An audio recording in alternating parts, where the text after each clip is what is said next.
भरतपुर महानगरपालिकामा विजय सुवेदीको अग्रता कायमै, रेणु दाहाललाई निकै धौधौ।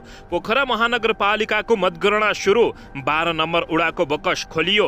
बुटवल उपमहानगरपालिका 1 मा काङ्ग्रेसका बागी उम्मेदवारी विजय। चितवनको भरतपुर स्थित 5 स्थानीय तहमा एमालेको सुरुवाती अग्रता भएपछि गठबन्धनलाई हम्मे। 11 स्थानीय तहको अन्तिम नतिजा, कुन कुन दलले कति पाए यसबारे पुरा जानकारी। ब्यालेन शाहले 356 मत, केशव स्थापीको 308 मत। काठमाडौँमा स्वतन्त्र उम्मेद्वारले हल्लाए सबै राजनीतिक दल। प्रधानमन्त्री शेरबहादुर देउबाकै ओडामा काङ्ग्रेस भयो पराजित। बाजुरामा एमाले र काङ्ग्रेस कार्यकर्ताबीच झडप हुँदा प्रहरीद्वारा हवाई फायर, कैयौं घाइते। भरतपुर महानगरपालिकामा एमालेका विजय सुवेदी 14 मतान्तरले अगाडि, रेणु दाहाल पछि। झापाको भद्रपुरमा सत्तारूढ दल गठबन्धन अगाडि, राप्रपा तेस्रोमा। पूर्वी रुकुमको पुत्था उत्तर गङ्गा 1 मा माओवादीको प्यानल नै विजय। गोर्खाको पालुङटार 1 मा जसपाको प्यानल विजय। दाङको लम्हैमा 7 घण्टामा 850 मतगणना। भरतपुरमा एमालेका विजय सुवेदीको अग्रता कायम भएपछि पुष्पकमल दाहाल प्रचण्डको होस उड्यो। राप्रपाले 25 वर्षपछि खाता खोले। जुम्ला 2 मा ओडा सदस्य भयो निर्वाचित। हेटौडा उपमहानगरपालिकाका 904 मतगन्दा गठबन्धनलाई पछ्याउँदै एमाले। बुटवलमा काङ्ग्रेसको मतान्तर बढ्यो। डोल्पाको जगदुल्लामा काङ्ग्रेस, एमाले र समाजवादीको तालमेललाई तोड्दै माओवादीका उम्मेद्वार विजय। दैलेखको दुल्लु नगरपालिका 1 मा एमालेको प्यानल नै विजय। भरतपुर महानगरपालिकामा रेणु दाहाल पछि परिन्। एमालेका विजय सुवेदीले निकै अगाडि लिए अग्रता। काठमाडौँमा बालेन शाहले नेताहरूको पारे सपना चकनाचुर, जित हात पार्दै। चितवनमा पुष्पकमल दाहाल प्रचण्डको रुवावासी, एमालेको चमत्कार। हेटौडामा 1250 मतगन्दा, एकीकृत समाजवादी अगाडि, एमालेले पन्छ्याउँदै। काठमाडौँमा 529 मतगन्दा, 34% मतसहित बालेन शाहको अग्रता। महोत्तरीमा मतगणना स्थलमा झडप, 1 जनाको मृत्यु। राष्ट्रिय सभा गृह अगाडि नेपालको झण्डा लिएर बालेन शाहको पक्षमा नाराबाजी। ललितपुरको महाकालमा मतपत्रमा मतदान अधिकृतको हस्ताक्षर नभएपछि चर्कियो विवाद। गोकुल प्रसाद बासकोटाको गृहनगरमा गठबन्धनको अग्रता, एमाले उम्मेद्वार पन्छ्याउँदै। माओवादी केन्द्रले गाउँपालिका प्रमुखमा खाता खोल्यो। डोल्पाको जगदुल्लामा रोकया विजय। सोइलिङ गाउँपालिकामा गठबन्धन र एमालेको कार्यकर्ता बीच मतगणना स्थलमै भीषण झडप। र देशभरको नजर चितवन र काठमाडौँमा बालेन शाह र रेणु दाहालले कति लिएन त यसबारे पुरा जानकारी। अब हेर्नुहोस् पुरा समाचार।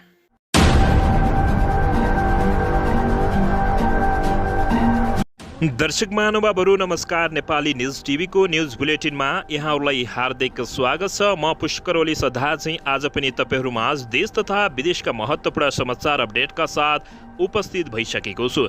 दर्शक महानुभावहरू, तपाईँहरूले हामीलाई कहाँदेखि हेर्दै हुनुहुन्छ नेपाल भए जिल्ला र ठाउँको नाम लेख्नुहोला। यदि विदेशमा हुनुहुन्छ भने आफू रहेको देशको नाम लेख्न पनि नभुल्नुहोला।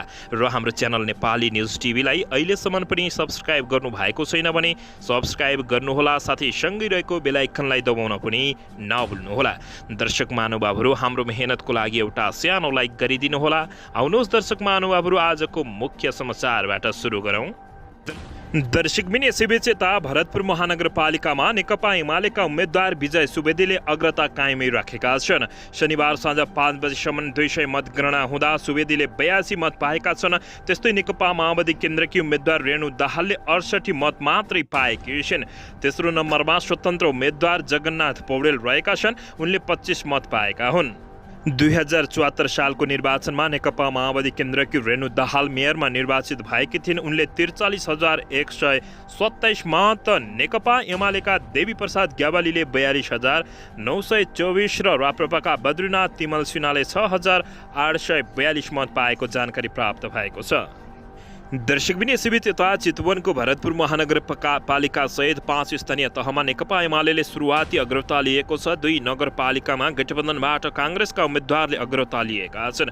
भरतपुर महानगरपालिकामा 200 मतगणना गर्दा एमालेका विजय सुवेदीले 82 मत प्राप्त गरेको जानकारी प्राप्त भएको छ भने रेणु दाहालले 68 मत मात्र प्राप्त गरेको छन् भने स्वतन्त्र उम्मेद्वार जगन्नाथ पौडेलले 25 मत प्राप्त गरेको जानकारी प्राप्त भएको छ। दर्शकबिन यसैबीच यता एमालेका गोविन्द प्रसाद कणेलले 1023, एकीकृत समाजवादीका शमशेर लामाले 781, राप्ती नगरपालिकामा दर्शकबिन 2104 गणना हुँदा यस्तो नतिजा प्राप्त भएको छ। दर्शकबिन यसैबीच यता इच्छा कामना नगरपालिकामा 1326 मतगणना हुँदा एमालेका दानबहादुर गुरुङ 623, गठबन्धनबाट काङ्ग्रेस गीता गुरुङ 581 रहेका छन्। दर्शकबिन चितवनको भरतपुर स्थित 5 स्थानीय तहमा एमालेको सुरुवाती अग्रता भएपछि यति बेला रेणु दाहाललाई अप्ठ्यारो परेको छ। दर्शकबिन यसैबीच यता भर्खरै मात्र प्राप्त जानकारी अनुसार काठमाडौँ महानगरपालिकामा स्वतन्त्र उम्मेद्वार बालेन शाहको अग्रता देखिएको छ। वडा नम्बर 1, 32, 2 र 3 को मतगणना गर्दै 1000 मतगन्दा बालेन शाहले 356 मत लिएर अग्रस्थानमा हात पारिरहेका छन्। काङ्ग्रेसकी उम्मेद्वार सिर्जना सिंहलाई पछाडि छोडेर अघि लागेका एमालेका केशव स्थापीले 308 मत ल्याएका छन्। काङ्ग्रेसकी सिंह भने 197 मतमा रोकिएको जानकारी प्राप्त भएको छ। दर्शकबिन यसैबीच यता प्रधानमन्त्री शेरबहादुर देउबाकै ओडामा काङ्ग्रेस पराजित भएपछि प्रधानमन्त्री शेरबहादुर देउबाको बेइज्जत भएको छ। गन्या पधुरा गाउँपालिका 1 मा नेपाली काङ्ग्रेस पराजित भएको छ। प्रधानमन्त्री तथा नेपाली काङ्ग्रेसका सभापति शेरबहादुर देउबाको ओडा समेत रहेको एक रुवाखोको अध्यक्षमा काङ्ग्रेस बीपीका नरेश भण्डारी विजय भएका छन्। उनले 673 मत प्राप्त गरेका छन्। उनका प्रतिद्वन्दी नेपाली काङ्ग्रेसका चन्द्रबहादुर देउबाले 544 मत पाएका थिए। उक्त ओडामा काङ्ग्रेस बीपीको प्यानल नै विजय भएको छ। काङ्ग्रेसबाट निष्कासित कर्ण मल्ल समूहले बीपी काङ्ग्रेसको करुवा चुनाव चिन्ह लिएर जिल्लामा काङ्ग्रेससँगै प्रतिस्पर्धा गरिरहेका छन्। दर्शकबिन यसैबीच यता देशभर 6 महानगरपालिका मध्ये पोखरा महानगरपालिकामा सबैभन्दा ढिला मतगणना सुरु भएको छ। केही बेर अघि पोखराको राष्ट्रिय सभामा 2 बजेदेखि सुरु हुने भनेको मतगणना केही ढिलो सुरु भएको हो। दलहरूले प्रतिनिधि पठाउन ढिला गरेका कारण मतगणना अबेर भएको मुख्य निर्वाचन अधिकारीका कार्यालयले जानकारी दिएको छ। दर्शकबिन यसैबीच सिराहा नगरपालिकामा मतगणना जारी छ। दर्शकबिन यसैबीच काठमाडौँमा समेत यति बेला टप देखिएको छ भने यता चितवन त्यस्तै भएको जानकारी प्राप्त भएको छ। दर्शकबिन चितवनको भरतपुर महानगरपालिकामा नेकपा एमालेका उम्मेद्वार विजय सुवेदीले अग्रता कायमै राखेका छन्। यो सँगै माओवादी केन्द्रका अध्यक्ष पुष्पकमल दाहाल प्रचण्ड निकै अप्ठ्यारोमा परेका छन्। 150 मतगन्दा मेयरका उम्मेद्वार विजय सुवेदीले 66 मत प्राप्त गरेका छन्। गठबन्धनबाट मेयरका उम्मेद्वार रहेकी रेणु दाहालले 51 मत पाउँदा काङ्ग्रेसका बागी उम्मेद्वारले जगन्नाथ पौडेलले 13 मत पाएका छन्। यसैगरी उपमेयरमा गठबन्धनका चित्रसेन अधिकारीले 57 मत पाएका छन्। अधिकारी काङ्ग्रेस नेता हुन्। त्यसैगरी उपमेयरमा राप्रपाका हिमाल गुरुङले 45 मत पाएका छन्। वडा अध्यक्षमा काङ्ग्रेसका केशव महर्जनले 59 मत पाउँदा एमालेका शुक्र श्रेष्ठले 65 मत पाएसँगै नेकपा एमाले यति बेला भरतपुर महानगरपालिकामा दर्शकबिन अग्रस्थानमा रहेको जानकारी प्राप्त भएको छ। दर्शकबिन यसैबीच यता भने काठमाडौँको महानगरपालिकाको मेयरमा स्वतन्त्र उम्मेद्वार बालेन शाहले अग्रता कायम गरेका छन्। 529 मतगन्दा बालेन शाहले 178 मत प्राप्त गरेका छन्। उनले गणना भएको मतको 34% मत पाएका हुन्। दोस्रोमा रहेकी काङ्ग्रेसकी उम्मेद्वार सिर्जना सिंहले 120 मत प्राप्त गरेकी छिन् भने तेस्रोमा रहेका एमालेका केशव स्थापी 110 मत ल्याएका छन्। अहिलेसम्म सिंहले 23 र स्थापीले 21% मत पाएका हुन्। अर्का स्वतन्त्र उम्मेद्वार सुमन समाईले 30 मत पाएका छन् भने राप्रपाका उम्मेद्वार मदन दास श्रेष्ठले 23 मत पाएको दर्शकबिन यति बेला जानकारी प्राप्त भएको छ। यति बेला मतगणना जारी भएको समेत खबर प्राप्त भएको छ। दर्शकबिन यसैबीच यता मोहत्तरीको एउटा मतगणना स्थलमा आज झडप भएको छ। सुनाम गाउँपालिकाको मतगणना स्थलमा झडप भएको हो। मतगणना गर्ने विषयमा जनता समाजवादी पार्टी जसपा र लोकतान्त्रिक समाजवादी पार्टी लोसपाका प्रतिनिधिबीच झडप भएको बताइएको छ। दर्शकबिन यहाँ 6 मत मात्रै गणना भएको छ। अहिले गणना अवरुद्ध भएको छ। मतपत्रको कोठामा मसी लागेको मतपत्रलाई सदर गर्ने कि बदर गर्ने भन्ने विषयमा कुरा नमिलेपछि झडप भएको बताइएको छ। केही समयपछि सर्वदलीय बैठक बसेर मतगणना पुनः सुरु हुने समेत जानकारी प्राप्त भएको हो। दर्शकबिन यसैबीच यता काठमाडौँ महानगरपालिकाको मतगणना स्थल राष्ट्रिय सभा गृहमा मेयर पदका स्वतन्त्र उम्मेद्वार बालेन्द्र शाहका समर्थकहरूले नेपालको झण्डा लिएर नाराबाजी गरेका छन्। स्वतःस्फूर्त रूपमा मतगणना स्थलमा पुगेका युवाहरूले काठमाडौँका मेयर पदमा शाहको जित निश्चित भएको भन्दै उनको पक्षमा नाराबाजी गरेका हुन्। बालेन्द्र शाहको समर्थनमा अहिले सभागृह बाहिर युवाहरूको बाक्लो उपस्थिति रहेको छ। प्रारम्भिक मतगणनामा काठमाडौँका मेयर पद शाहले अग्रता लिएको समाचार सार्वजनिक भएसँगै उनका समर्थकहरू स्वतःस्फूर्त रूपमा सभागृह परिसरमा भेला हुन थालेका हुन्। मतगणनाको प्रारम्भिक नतिजा अनुसार स्वतन्त्र उम्मेद्वार बालेन्द्र शाहले काठमाडौँ महानगरपालिकाको मेयर पदमा सुरुवाती अग्रता लिएका थिए। एमालेका केशव स्थापी दोस्रो थिए र गठबन्धनका तर्फबाट मेयरकी उम्मेद्वार सृजना सिंह तेस्रो स्थानमा रहेको जानकारी प्राप्त भएको छ।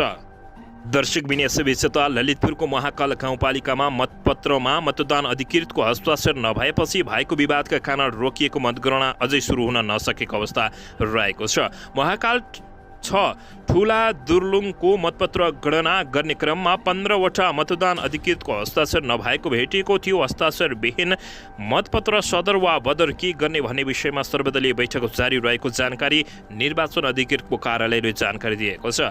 काङ्ग्रेसबाट उपप्रमुख उम्मेद्वार गणेश केसीले छलफलबाट आउने निर्णय आफूहरूले मान्ने हुने बताएका छन्। ठुला दुर्लुङमा 1109 मत खसेको थियो। 400 मतगणना गर्ने क्रममा विवाद भएको जानकारी प्राप्त भएको छ। दर्शकबिन यसैबीच राष्ट्रिय प्रजातन्त्र पार्टी राप्रपाले 25 वर्षपछि पहिलोपटक जुम्लामा चुनावी जित हात पारेको छ। जिल्लाको कनकासुन्दरी गाउँपालिका 1 मा राप्रपाबाट 2वटा सदस्य विजय भएका हुन्। राप्रपाबाट मानबहादुर काठल लगायत र बिजुली बुढा वडा सदस्य निर्वाचित भएको पार्टी प्रवक्ता ज्ञानेन्द्र साईले बताएका छन्। उनीहरू दुवै समान 368 भोट ल्याएर विजयी भएका हुन्। गत 2074 सालको स्थानीय चुनावमा राप्रपाले जिल्लाभरिबाट 863 भोट ल्याएको थियो। राप्रपाले जुम्लामा 2054 सालदेखि यता कुनै पनि चुनाव नजितेको समेत जानकारी प्राप्त भएको छ। दर्शकबिन यसैबीच हालसम्म 12वटा पालिकाको मतगणना सकिएको जसमा सर्वाधिक एमाले 6, काङ्ग्रेसले 3, एकीकृत समाजवादीले 2 र नेकपा माओवादी केन्द्रले 1 पालिकाको प्रमुखमा जित निकालेका छन्।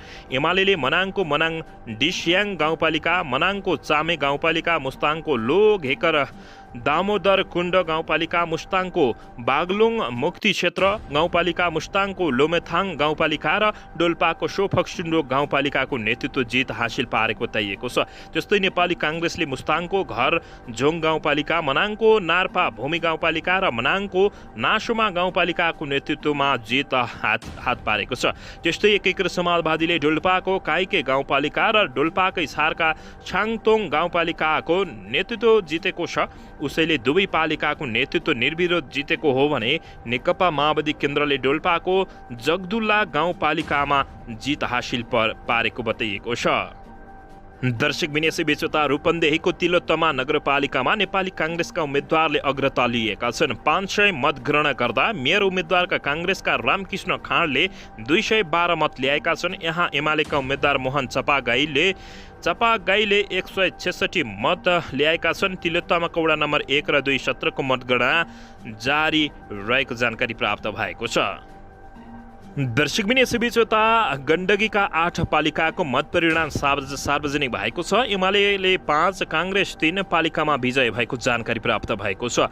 हालसम्म गण्डकी प्रदेशका 8 पालिकाको नतिजा सार्वजनिक भएको छ। यसमध्ये मनाङका सबै पालिकाको मतगणना सकिएको छ भने मुस्ताङका 4 पालिकाको मतगणना पुरा भएको छ। हालसम्म यहाँ एमाले 5 पालिकामा जित निकालेको छ। काङ्ग्रेसले भने 3 पालिकामा मात्रै जितेको छ। अरू पार्टीले यहाँ जितेका छैनन्। एमाले मनाङको चामे र मनाङ डिस्याङ मुस्ताङको लगायतका अध्यक्षमा जित हासिल पारेको बताइएको छ। दर्शकबिन यसैबीच काङ्ग्रेसले मनाङको नार्सो नार्पाभूमि लगायतका स्थानहरूमा जितेको जानकारी प्राप्त भएको छ।